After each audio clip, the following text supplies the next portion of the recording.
അടിമാലി ഗ്രാമപഞ്ചായത്തിലെ നൂറാങ്കര മേഖലയിൽ കാട്ടാനശല്യം അതിരൂക്ഷം. കാട്ടാനകൾ ജനവാസ മേഖലയിൽ ഇറങ്ങിയതോടെ കുടുംബങ്ങൾ ഉറക്കം നഷ്ടപ്പെട്ട സ്ഥിതിയിലാണ്. കൂട്ടമായെത്തുന്ന കാട്ടാനകൾ കൃഷിനാശം വരുത്തുന്നുണ്ട്. കാട്ടാനശല്യത്തിന് പരിഹാരം കാണണമെന്നാണ് പ്രദേശവാസികളുടെ ആവശ്യം. മുമ്പെങ്ങും ഇല്ലാത്ത വിധമാണ് അടിമാലി ഗ്രാമപഞ്ചായത്തിലെ 9ാം വാർഡായ നൂറാങ്കര മേഖലയിൽ കാട്ടാനശല്യം രൂക്ഷമായിരിക്കുന്നത്.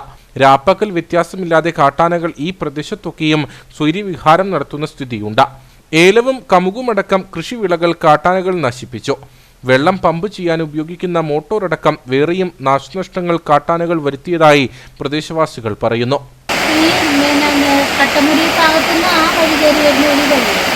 ഒന്ന് കൊടകല്ലിന്ന് വരുന്നത് അങ്ങനെ വന്നിട്ട് ഈ തൊട്ടടുത്ത വീടിൻ്റെ അവിടുത്തെ കമുകൊക്കെ ഒടിച്ച് വാഴയൊക്കെ പറിച്ച് മൊത്തം നശിപ്പിച്ചിട്ടാണ് പോയത്. അപ്പോൾ രാത്രിയിലൊന്നും ഉറക്കമില്ല. ഞങ്ങൾ പണിയുന്ന തോട്ടത്തിൽ ഷെഡൊക്കെ പൊളിച്ച് വളമെല്ലാം വഴറ്റിന്ന് അതിൻ്റെ അടുത്ത തോട്ടത്തിൽ മോട്ടറൊക്കെ നശിപ്പിച്ച് ഒട്ടും പ്രശ്നമായി. കൊടകല്ല് ഭാഗത്തു നിന്നടക്കം 2 ഇടങ്ങളിലൂടെ കാട്ടാനകൾ നൂറാങ്കര ഭാഗത്തേക്ക് എത്തുന്നുവെന്നാണ് പ്രദേശവാസികൾ നൽകുന്ന വിവരം. 100-നടുത്ത കുടുംബങ്ങൾ ഈ മേഖലയിൽ താമസിക്കുന്നുണ്ട്. കുരങ്ങാട്ടി പീച്ചാട് റോഡ് കടന്നു പോകുന്നതും കാട്ടാനകൾ ഇറങ്ങുന്ന ഈ ഭാഗത്തു കൂടിയാണ്. കാട്ടാനശല്യം വർദ്ധിച്ചതോടെ കുടുംബങ്ങളുടെ ഉറക്കം നഷ്ടപ്പെട്ട സ്ഥിതിയുണ്ട്. നേരം ഇരുളുന്നതോടെ ഭയപ്പാടോടെയാണ് ആളുകൾ പുറത്തിറങ്ങുന്നത്.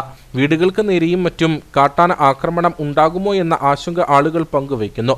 കാട്ടാനകൾ ജനവാസ മേഖലയിലേക്ക് ഇറങ്ങുന്ന പ്രദേശങ്ങളിൽ പ്രതിരോധ മാർഗങ്ങൾ തീർത്ത കാട്ടാനശല്യം നിയന്ത്രിക്കണമെന്നാണ് ആവശ്യം.